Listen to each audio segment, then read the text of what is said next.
அன்பிற்கினிய நெஞ்சங்களுக்கு இனிய வணக்கங்கள். ஒரு பக்கம் மேகதாது அணை விவகாரத்துல கடுமையான காங்கிரஸ் அட்டாக்குங்க, ராகுல் காந்தி அட்டாக்கு.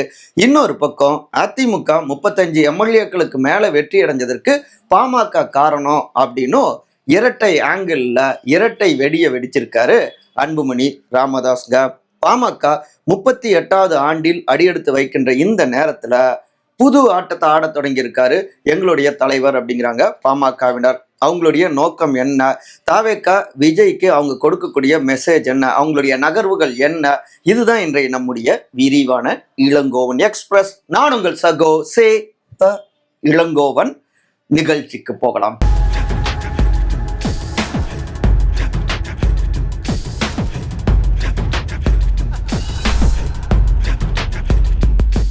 யோசிக்கும் விஜய், காங்கிரஸ் போட்ட ஸ்பீடு பிரேக், கொதிக்கும் அன்புமணி. வர ஜூலை 16ஆம் நாள் 38வது ஆண்டுல பாமக அடி எடுத்து வைக்குது இல்லைங்களா.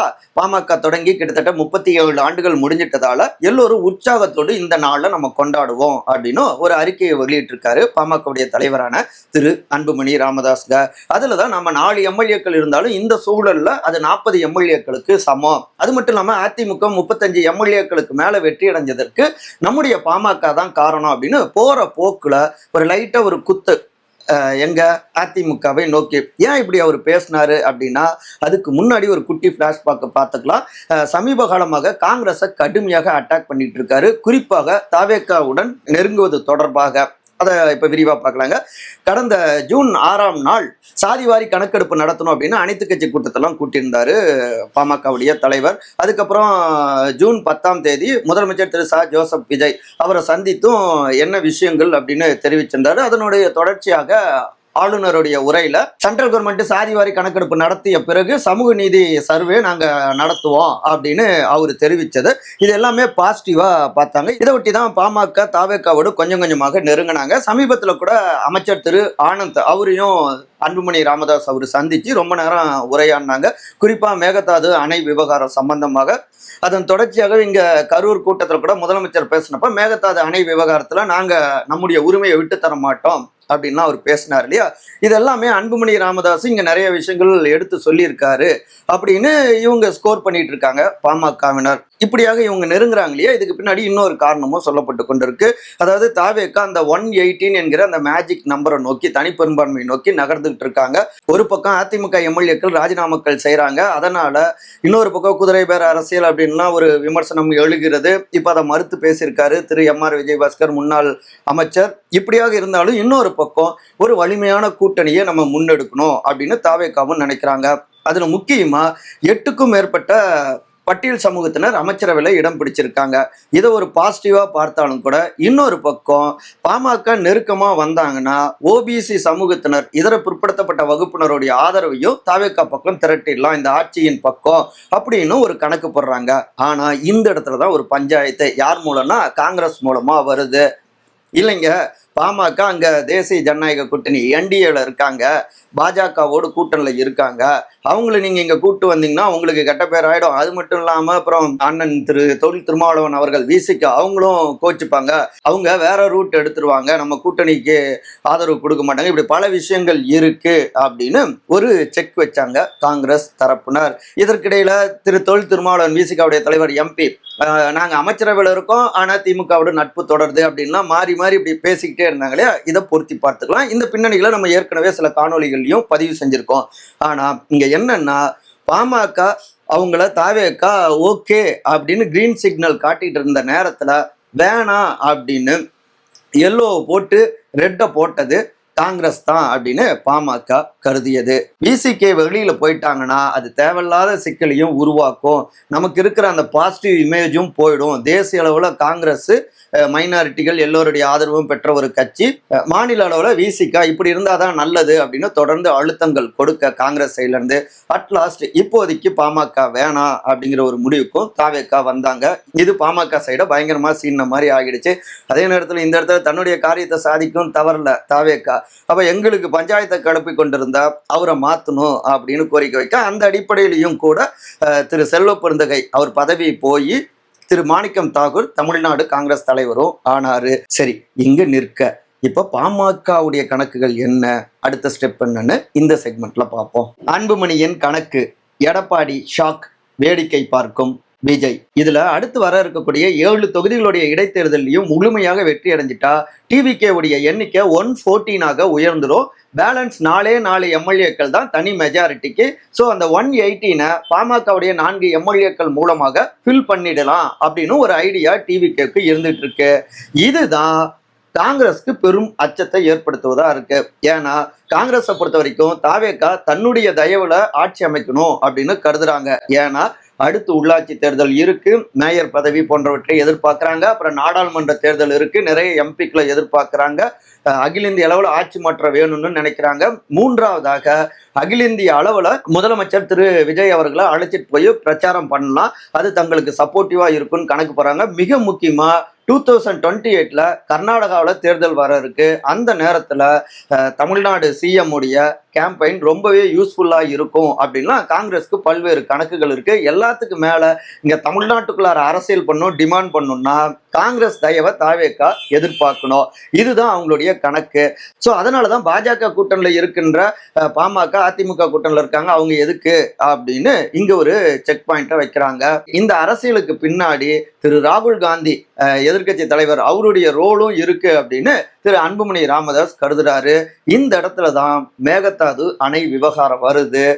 நம்ம தமிழ்நாட்டுடைய உரிமையை பறிக்கிறாங்க, இது தமிழ்நாட்டுக்கே ஆபத்து, விவசாய பெருங்குடி மக்களுக்கு ஆபத்து அப்படின்னு இந்த விவகாரத்துல தீவிரமாகவே கர்நாடக காங்கிரஸ் அரசாங்கத்தை கடுமையாக அட்டாக் பண்றாரு அன்புமணி ராமதாஸ்க.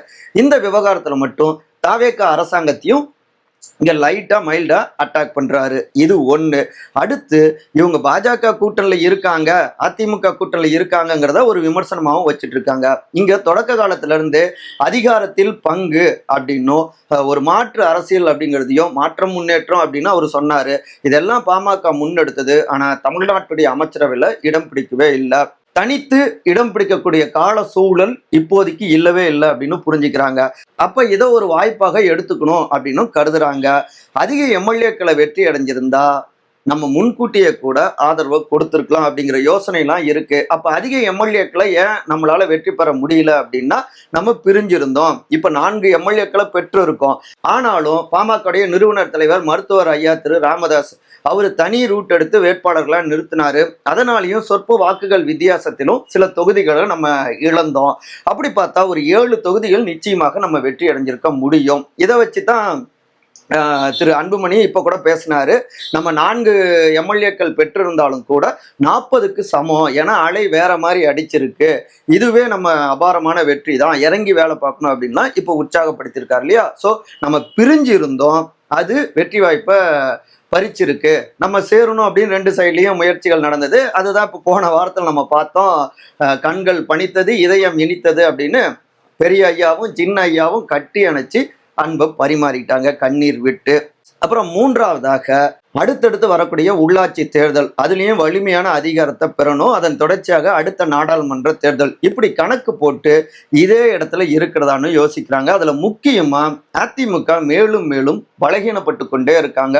உட்கட்சி விவகாரம் பயங்கரமா வெடிச்சிட்டு இருக்கு. மிக குறிப்பாக 6 எம்எல்ஏக்கள் ராஜினாமா பண்ணிட்டு தாவேகாவிலையும் ஐக்கியமாயிருக்காங்க. இப்பவும் முன்னாள் அமைச்சர்கள் திரு SP வேலுமணி, திரு CV சண்முகம் அவங்க எல்லாம் போர்க்கொடி தூக்கிட்டு இருக்காங்க. பல பஞ்சாயத்துகள் இருக்கு.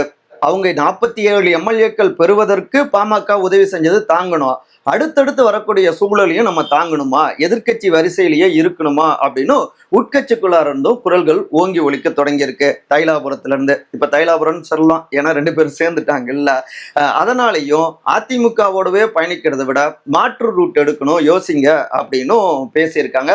அதன் ஒரு பகுதியாகவும் நாம இன்னைக்கு அதிமுக 35 தொகுதிகளுக்கு மேல இங்க வெற்றி அடைஞ்சிருக்காங்க. 47ல 35 பாமகவுடைய தயவால, அதை நம்ம புரிஞ்சுக்கணும் அப்படின்னு அன்புமணி ஆணித்தரமா பதிவு செஞ்சிருக்காரு. ஏற்கனவே இதே தான் திரு CV சண்முகம் மாஜி மினிஸ்டர் சொல்லியிருந்தாரு, பாமகவுல தான் இத்தனை தொகுதியை ஜெயிச்சது அதிமுக, அப்படி இல்லைன்னா எடப்பாடியிலேயே தட்டு தடுமாறி தான் ஜெயிச்சிருப்பாரு திரு எடப்பாடி. 7-8 தொகுதிகள் தான் அதிமுக ஜெயிச்சிருக்கும் அப்படின்னு சொல்லியிருக்காங்க. அதுல உண்மை இல்லாமலும் இல்லை. முந்தைய காணொலியிலே நம்ம விழுப்புரத்துல முழுமையாக வெற்றி அடைஞ்சிருக்காங்க. சேலத்துல பல தொகுதிகள் வெற்றி அடைஞ்சதுக்கும் கூட, அதிமுக கோட்டைன்னு தக்க வச்சுக்கிட்டதும் கூட பாமகவுடைய ஆதரவும் ஒரு முக்கியமான பங்கு வகிக்குதுங்க. அதனால இதெல்லாம் வச்சு தான் தன்னுடைய புது ரூட் மேப்பை போட்டிருக்காரு. நம்ம புதிய வடிவத்துல இறங்கி வேலை பார்க்கணும்.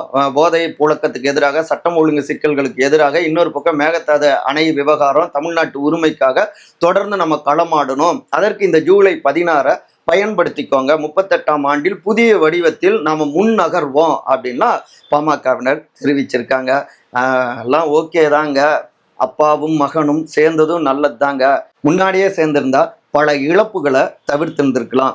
என்ன சொல்றது, பாமகவுடைய முன்னாள் சட்டமன்ற உறுப்பினர் திரு அருள் ஜூனியர் விகடன் இதழில் கொடுத்த பேட்டியில கூட விசுவாசத்தை தொண்டர்கள் மட்டும்தான் காட்டணும் போல, தலைவர்கள் காட்ட வேண்டிய அவசியம் இல்லைங்கிறத இந்த 2 பேருடைய சந்திப்பின் மூலமாக நாங்கள் புரிஞ்சுக்கிறோம், நாடகம் ஆடிட்டாங்க அப்படின்லாம் விமர்சிச்சிருக்காரு. விசுவாசம் எப்பவும் தொண்டர்களுக்கு தானா? மற்றபடி இதே போன்ற அரசியல் சார்ந்த காணொலிகளுக்கான நம்முடைய உங்கள் சொல்வ சேத்தலங்கன் சேனலை சப்ஸ்கிரைப் பண்ணுங்க. மறக்காம உங்களுடைய கருத்துக்களை கருத்துரை பகுதியில் பதிவு செய்யுங்க. அனைவரும் அன்பால் ஒருங்கிணைந்திருப்போம். நன்றி, வணக்கம்.